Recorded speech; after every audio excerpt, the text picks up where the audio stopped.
What's good, yo? Ian KEL, back in the show, back at you. Episode number 10. Never thought we'd get here. Everybody doubted, but yet here we are. Nice to see you, nice to be back, as always. It's good to be here. I want to start off with a little quote and try to stop moving around so much. I notice in the playback I do a lot of this stuff. I'm going to try to stop that. Start us off with a quote today. First, say to yourself, what would you be, and then do what you have to do. By the legendary Epictetus, the Stoic. Or in other words, from another master, there is no try, only do. That one's from, of course, Master Yoda. Yeah, I think that's going to be the takeaway from our show today is it's about doing. It's about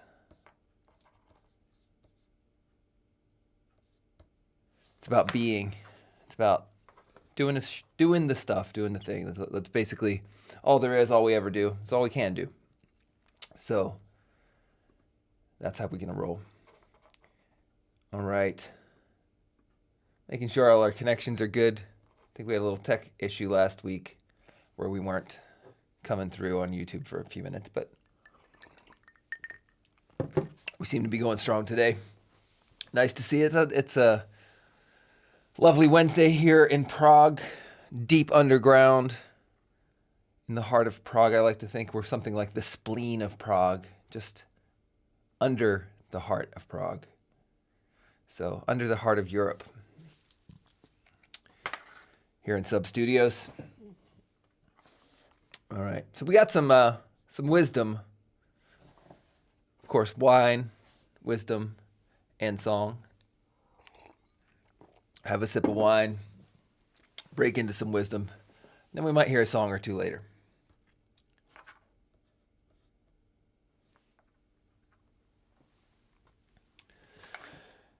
So I spend a lot of my time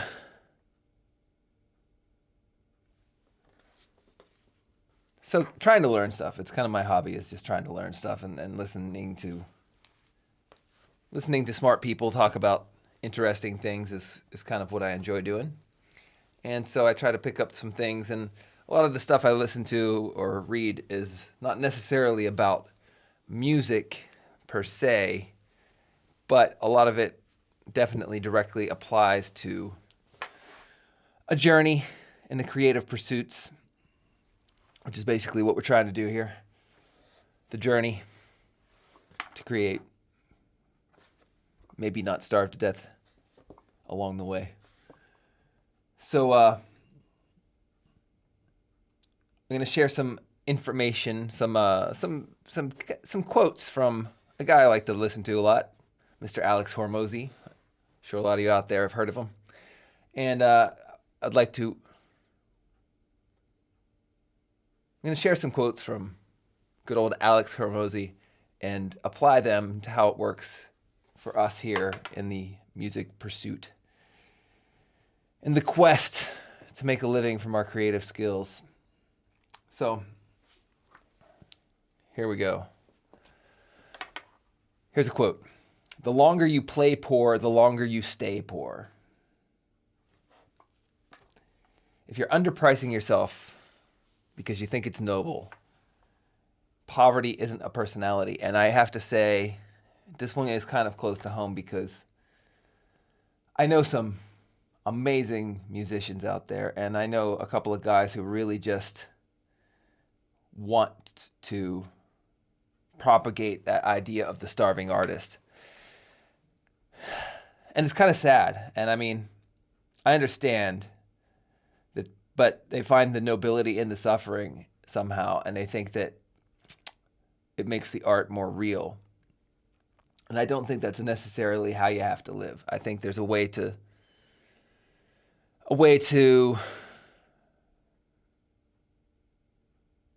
hold your principles.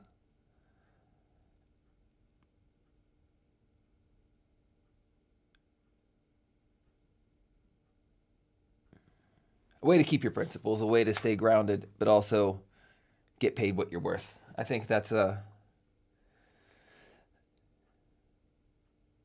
definitely something to learn, and it's something hard to do. It's tricky. We work in a business where, if anybody says, "Hey," I'm a great painter.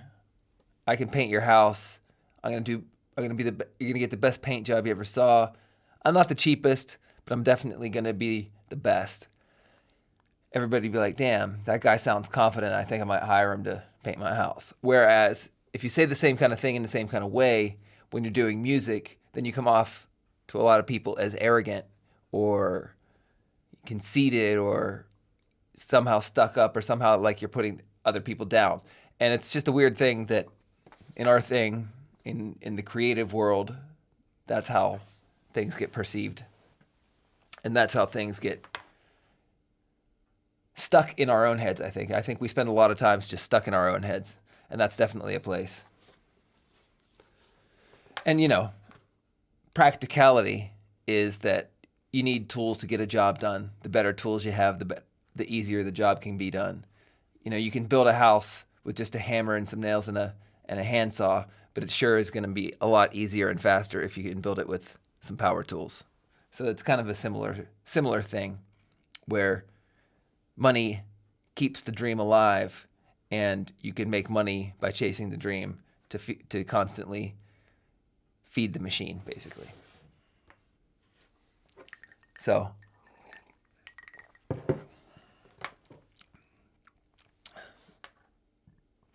you don't get paid for the hour. You get paid for the value you bring to the hour. Now, here's the thing that I've always thought. I hate that some venues, for example, they pay based on the number of people in the band, for example. If you're playing live, there's a couple places I play that try to pay. There's a couple of places that I play that try to pay based on the number of people in the act, which I understand they're trying to be fair and trying to make sure all the musicians get paid. But the way I feel about it and the way I look at it is because I play solo, why should I be punished that it takes 3 people to do what I'm doing by myself?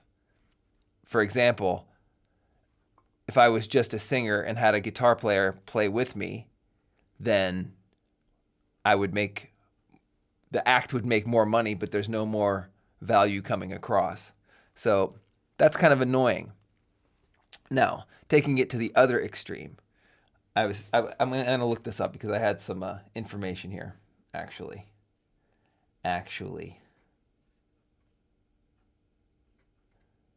Where is it?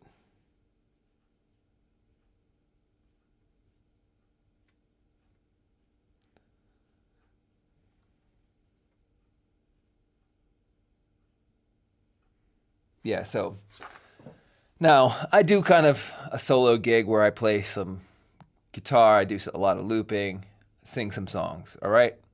Now there's some famous guy out there doing a similar thing. His name's Ed Sheeran. Now, Ed Sheeran makes approximately $3 million a gig. Now, I don't make anywhere close to that, okay? So the question would be, is Ed Sheeran literally 10,000 times better than me? And before you jump in, I'm going to answer that for you, and I'm going to tell you, no, he's not 10,000 times better than me, okay? So why does he get 10,000 times more money than I do for the same exact work? And it's simple. He draws a crowd. He makes a lot of other people a lot of money. He brings a lot of value. All the people who are paying however many hundreds of dollars for all those 70,000 tickets at the venue get some value out of it. They have a great experience. He's obviously bringing more to the table than I am in those ways.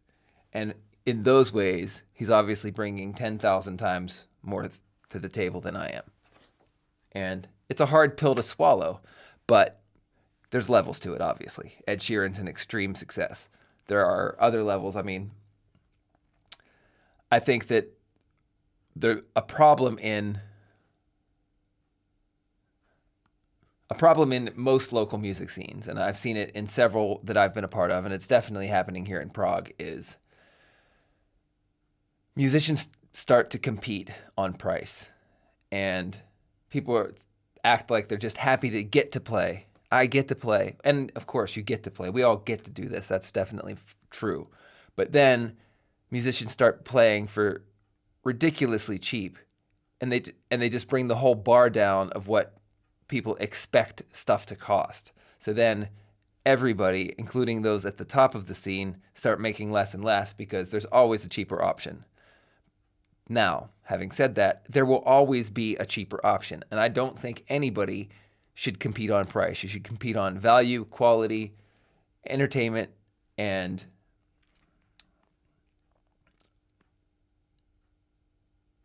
basically just sheer quality of what you do. You should try to be the best and try to get paid for it. I actually try to be the most expensive act in my scene. That's actually, I take pride in that, because I think if you can be the most expensive in some ways, that says that you're the best. Now, I know there's no best in music, but you get my point. So, you have Ed Sheeran on a stage for less time than me, actually. I think his shows are probably 2.5 hours. I play for 3 hours, and he's making 10,000 times the amount of money that I'm making for the exact same thing. So, keeping in mind, it's not about the time you put in. It's not about the hours you work. It's about what you bring in those hours. All right, let me get back on track. Where were we?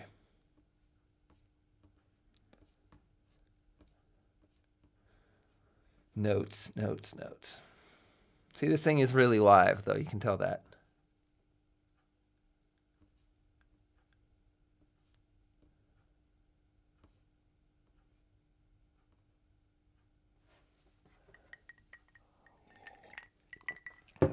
Staying on this topic of getting paid for gigs.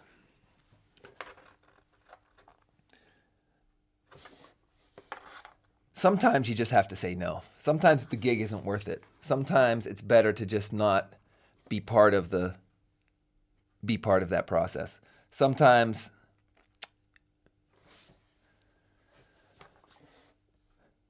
you just have to know your worth and stick with it. I mean, I think all the time, not sometimes. So it's been said in basically every freelance field, there's a meme that goes around about a $5 client versus a $5,000 client, or a $50 client versus a $5,000 client, where somebody who wants a deal on the price usually is trying to squeeze every little thing out of it for that price, and they're not going to be as appreciative. Somebody who just pays you your full rate is going to respect you more and value it more. And I've had this experience over and over and over again, that whenever anybody wants something cheaper, something easier, something better, they just keep pushing for more and more and more and more, and they don't really respect you. So keep that in mind as you move forward through the journey. All right. Here's another quote from the man.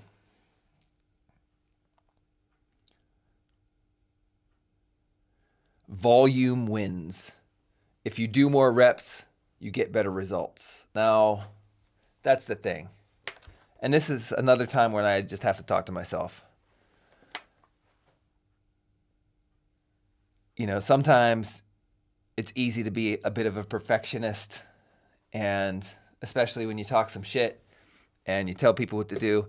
And I work as a producer, so here I am sitting on almost finished music for sometimes years, and it never gets put out. So it's like, you want to write better songs, just write more songs. You give yourself more of a chance to write a good one. I mean, Ed Sheeran, back to him. Ed Sheeran has a quote somewhere where he talks about it being like turning on an old faucet in an old house with the songs. It's like you just got to turn it on and let all that brown, gooky, nasty shit come out first before you get to the nice, pure, clean water. And obviously he means like you got to write all those bad songs to get to the good ones. And that's definitely true. And like anything else, you can only learn so much by watching a YouTube video or listening to somebody else speak or watching somebody else do it or reading about it and all those things. Eventually, you just have to do it. You can read every book about running fast and being a track star. You can watch every YouTube video on how somebody else trained, but until you go out and actually run, you're never going to know and you're never going to get fast. And it's the same thing with music. It's the same thing with producing. It's the same thing with making anything creative, honestly. You have to actually do it, and you have to go through the bad things. You have to fail on stage. You have to fail in the studio. You have to write a bad song. It's going to happen, and it's going to happen more often than a good one does, at first at least. So you just have to do it. You have to get through it. You have to put in the reps. You have to put in the hours. Get on stage. Fuck up. Get off stage. Figure out what you did wrong. Figure out how you can make it better next time. Make it better next time. Mr. Beast. Every time you make a video, make it 1% better. After you make 100 videos, you're 100% better. So, basically, progress. Perfection is the enemy of progress, basically. So, gotta keep going, gotta keep pushing. All right. Yeah. Skills make you rich, not tutorials. Stop watching tutorials, start doing the work. But this one, you can watch this one first, though. After this one, stop watching shit and go do it.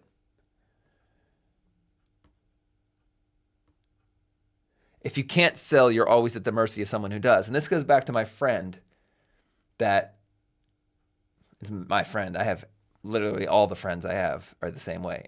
And I've been this way myself too. And I'm just trying to force myself out of it. But if you hate self-promotion, you'll need to love obscurity, because in the world we live in today, there is such a barrage of shit competing for everybody's attention that you just can't expect to say, hey man, I released a new song, and anybody to know.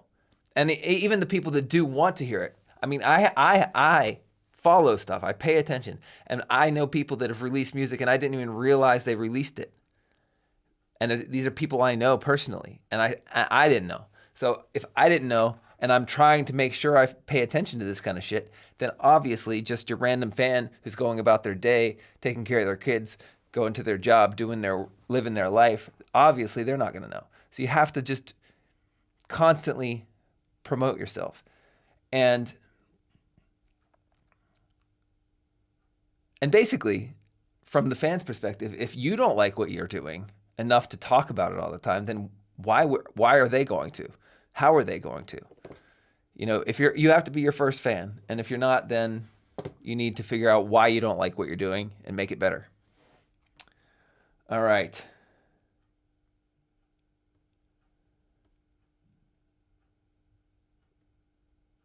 Yeah. Discipline is doing the boring work, especially when you don't feel like it. Now, it is very easy to stop doing something when you're not getting rewarded. And ideas are a dime a dozen. Everybody has a great idea. Execution is where everybody fails. I know so many people that are so talented and did such a good job at music and make such great things, but they just don't keep at it, and they don't stick with it, and they don't push hard enough, and they don't keep trying, and they give up. You know, it's really easy to start something. It's really hard to stick with it. And that's what we're doing. We're sticking with it. All right, I'm getting dry, so I'm going to take a little cheers break.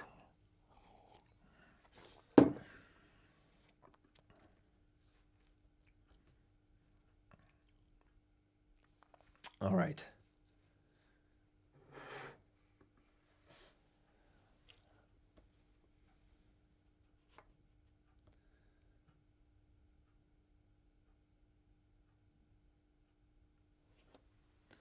Yeah. So basically, to reiterate, if you don't act like your own art matters, then why is anybody else going to think it does? If you don't care about what you're doing, don't expect anybody else to. And why would you even want to?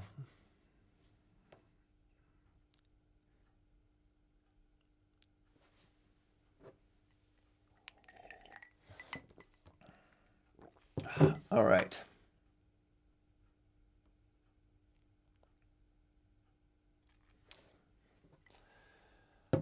I've never been a big fan of the idea of the starving artist. I think it's a tired trope, and I think that we don't have to be one.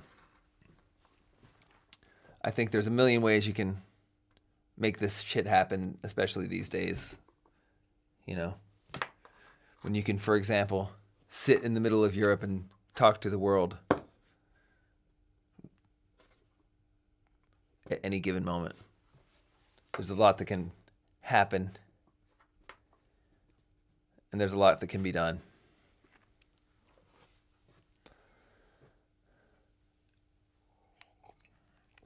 All right, so that's my valuable information for the day.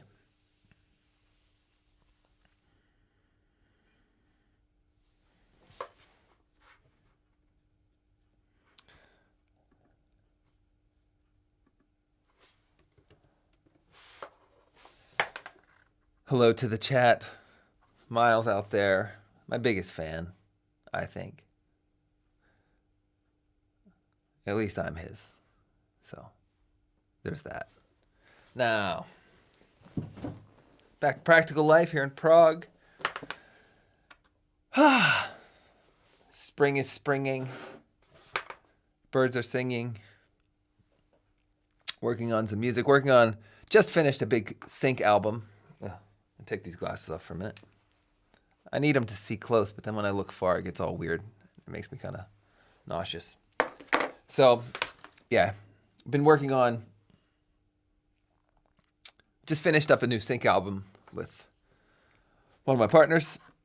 Good stuff. A solid throwback rock album, which was actually kind of fun to make because I mostly try to push forward and do new stuff and try new sounds. So it was kind of interesting and fun to just take a step back and just go back to my roots in my early days and make some guitar riffs and scream a little bit and loud drums.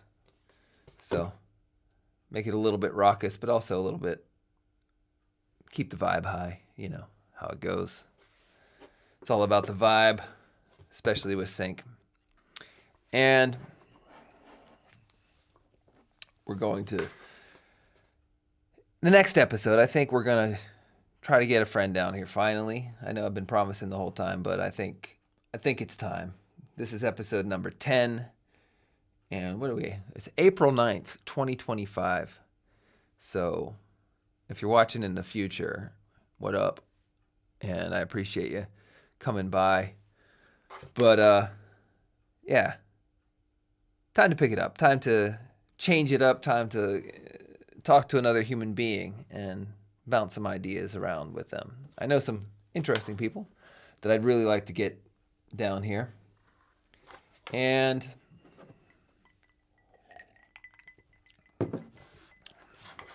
offer some different insights and some different perspectives. Or maybe I'll just argue with them. We'll see what happens. So I'm going to keep it short and sweet for today. And we're going to sign off this portion of the show. Cheers.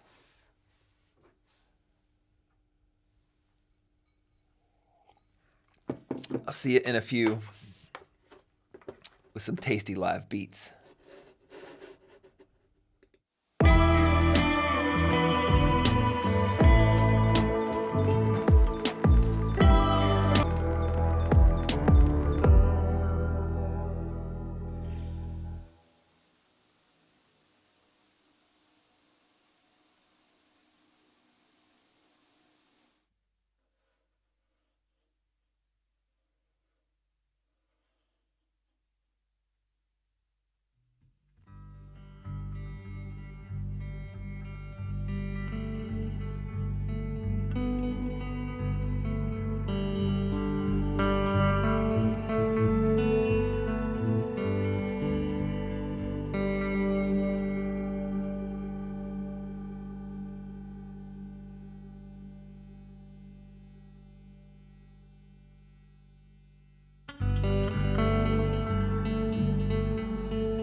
quite as good as I should have. Maybe I didn't love you quite as often as I could have. Little things I should have said and done, just never took the time. You were always on my mind, you were always on my mind.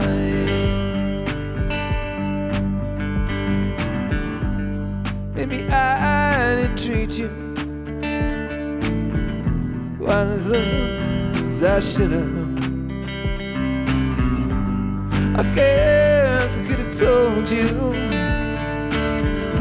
I was happy that you're mine. Made you feel second best. Forgive me, I was blind. You were always on my mind. You were always on my mind.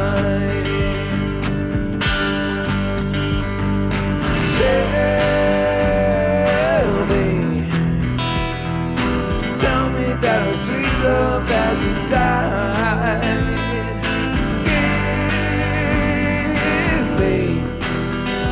Give me one more chance to keep you satisfied, satisfied.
Done, just never took the time.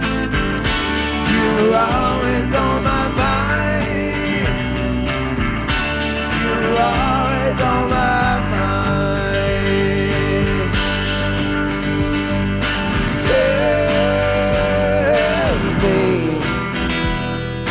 Tell me that our sweet love hasn't died.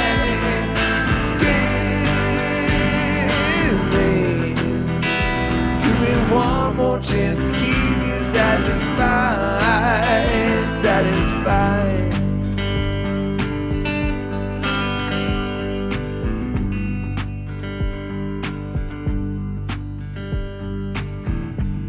Maybe I didn't treat you quite as good as I should have. Maybe I didn't love you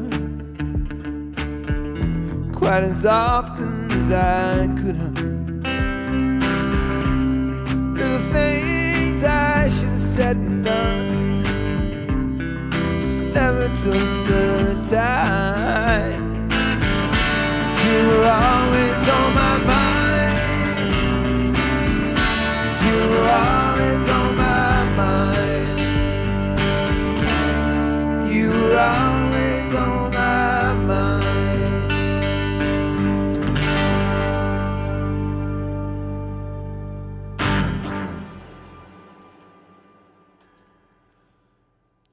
I always like to warm up with that song. I think it's just a lovely sentiment. We out. I'll see you next time.